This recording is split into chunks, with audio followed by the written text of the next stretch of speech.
నిన్ను ప్రేమిస్తున్నా, నిన్ను ప్రేమిస్తున్నా, నిన్ను ప్రేమిస్తున్నా అంటారు.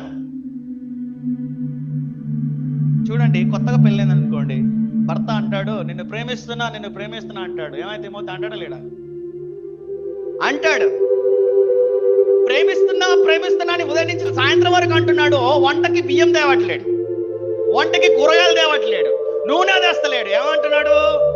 నేను నిన్ను ప్రేమిస్తున్నా ప్రేమిస్తున్నా. ప్రేమిస్తున్నాడు. కడుపు నింతదా? నింతదా పెద్దమ్మా?